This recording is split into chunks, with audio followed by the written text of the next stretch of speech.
ગીર અને આસપાસના વિસ્તારોમાં છેલ્લા કેટલાય વર્ષોથી સિંહોની સંખ્યા વધતી જઈ રહી છે, જે એક તરફ ગૌરવની બાબત માનવામાં આવે છે, પરંતુ બીજી તરફ ગામડાઓમાં સિંહોની વધતી અવરજવર માનવ જીવન માટે ચિંતા પણ ઊભી કરી રહી છે. ઘણી વખત વન્ય પ્રાણીઓ અને સ્થાનિકો લોકો વચ્ચે અથડામણની ઘટનાઓ સામે આવે છે, અને આવી જ એક કરુણ ઘટના હવે અમરેલી જિલ્લામાં સામે આવી છે, જ્યાં સિંહણના હુમલામાં 5 વર્ષના માસૂમ બાળકનું મોત નિપજતા સમગ્ર વિસ્તારમાં શોક અને ભયનો માહોલ છવાઈ ગયો છે. આખરે શું છે સમગ્ર મામલો, આવો વિગતે વાત કરીએ આ અહેવાલમાં. નમસ્કાર, હું છું ચિરાગ વર્ષાબેન. આપ જોઈ રહ્યા છો સ્વમાન. અમરેલી જિલ્લાના ધારી તાલુકાના માણાવાવ ગામે આ દુઃખદ ઘટના બની હતી. ગામ નજીકના ખેતર વિસ્તારમાં રાત્રિના સમયે એક સિંહણ આવી ચડી હતી ને રામકુભાઈ વાળાની વાડીમાં મૂળ મધ્યપ્રદેશના એક પરપ્રાંતીય પરિવાર મજૂરી કામ માટે રહેતા હતા, અને ત્યાં રોજિંદા મજૂરી કરીને જીવન નિર્વાહ કરતો હતો. પરિવારનું 5 વર્ષનું બાળક ખેતર નજીક રમતું એ દરમિયાન અચાનક જંગલ તરફથી આવેલી સિંહણે બાળક પર હુમલો કર્યો અને તેને મોઢામાં દબાવીને ખેંચીને વાડી વિસ્તાર તરફ લઈ જવા લાગી. આ ઘટના જોતા પરિવારજનોમાં હાહાકાર મચી ગયો, અને પરિવારજનો અને આસપાસના લોકો તાત્કાલિક સિંહણ પાછળ દોડવા અને ચીસો પાડવા તેને ભગાડવાનો પ્રયાસ કરવા લાગ્યા.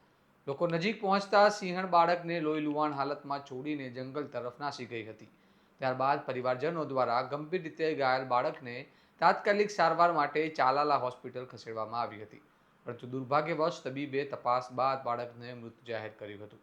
આ ઘટના સામે આવતા પરિવારજનોમાં ભારે શોક છવાઈ ગયો છે, અને ઘટનાની જાણ થતાં જ વન વિભાગની ટીમ અને પોલીસ કાફલો તાત્કાલિક ઘટના સ્થળે તેમજ હોસ્પિટલ ખાતે પહોંચ્યો હતો.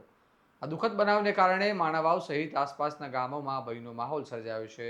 સ્થાનિક લોકોનું કહેવું છે કે છેલ્લા કેટલાય સમયથી સિંહ અને અન્ય વન્ય પ્રાણીઓ ગામડાઓમાં અવરજવર વધી રહી છે, અને આવા બનાવો વારંવાર બનતા જોવા મળે છે. જો આ મામલે મૃતક બાળકીના પરિવારજને શું કહ્યું.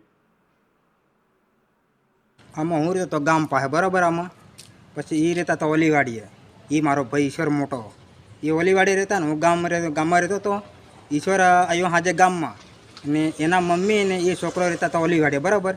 હાજે સણ્યાનો ઓળો હીકીને ખાતા હતા. સિંહણ આવી એટલે છોકરાને ઝડપાટે ઉઠાવી ગઈ બરાબર. પછી એના મમ્મી પાછળ પડ્યા એમાં, પણ એ હાથમાં ના આવી. એના મમ્મી એકલા શું કરે એમાં, એટલે પછી એ પાછળ પડ્યા. પછી કોકની વાડી જઈને ફોન કર્યો ઈશ્વર પાસે ફોન, એટલે એ વાડી એ પહોંચ્યો વાડીએ બરાબર. એમાં વાડીએ પહોંચ્યો, પછી અહીંયા પહોંચ્યો એટલે ઈશ્વરનો મારા જોડે ફોન આવ્યો એમાં. એટલે પછી હું ગયો વાડીએ. પછી એમાં કમસે કમ વધારે તો નહીં 200 મીટર જેટલો ખેતર દૂર હતું બાજરાનું. એમાં સિંહણ લઈને ઘરી ગઈ એમાં. પછી અહીંયા છોકરાનું નામ શું, છોકરાના બાપાનું નામ શું? છોકરાનું નામ કટારા ધવલભાઈ ઈશ્વરભાઈ છોકરાનું નામ હતું. તમારું ગામ કયું છે? અમારું ગામ ઘાણીખોટ. આ ક્યાં ગામે આ બનાવ બન્યો છે? મણાવા ગામ. માણાવ ગામ. કેટલા વાગે બન્યું? કેટલા વાગ્યા? લગભગ 7:30 કે 7:30 8ના ગાળામાં એટલામાં હે લગભગ. આ ઘટના બાદ સ્થાનિક લોકોમાં ભારે રોષ જોવા મળ્યો હતો. લોકોએ વન વિભાગ પાસે માંગ કરી હતી કે હુમલાખોર સિંહણને તાત્કાલિક પકડીને પાંજરામાં પૂરવામાં આવે, જેથી ગામમાં ફરી આવી ઘટના ન બને. ત્યારબાદ વન વિભાગે તાત્કાલિક કાર્યવાહી હાથ ધરી, અને વન વિભાગની ટીમ દ્વારા ગામ આસપાસના વિસ્તારમાં 3 પાંજરા ગોઠવીને સિંહણને પકડવાની કાર્યવાહી શરૂ કરવામાં આવી હતી.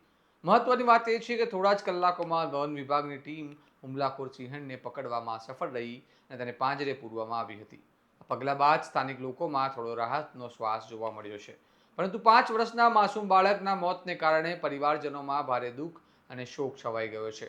આ ઘટના સમગ્ર વિસ્તારમાં ચર્ચાનો વિષય બની છે, અને લોકો સવાલ કરી રહ્યા છે કે ગીર અને અમરેલી આસપાસના ગામોમાં વધતી સિંહોની અવરજવર સામે લોકોની સુરક્ષા માટે વધુ મજબૂત વ્યવસ્થા કેમ કરવામાં આવતી નથી. હવે સવાલ એ છે કે શું વન વિભાગ આવનારા સમયમાં આવી ઘટનાઓ અટકાવવા માટે વધુ કડક પગલાં લેવાના છે, કારણ કે લોકોની સુરક્ષા અને વન્યજીવોનું સંરક્ષણ બંને વચ્ચે સંતુલન જાળવવું જરૂરી બની ગયું છે. આ સમગ્ર મામલે તમારું શું મંતવ્ય છે, અમને કમેન્ટ બોક્સમાં જરૂર જણાવો, અને આવા વિશ્લેષણાત્મક સમાચાર માટે વિડીયોને લાઇક, કમેન્ટ અને શેર કરવાનું ભૂલશો નહીં.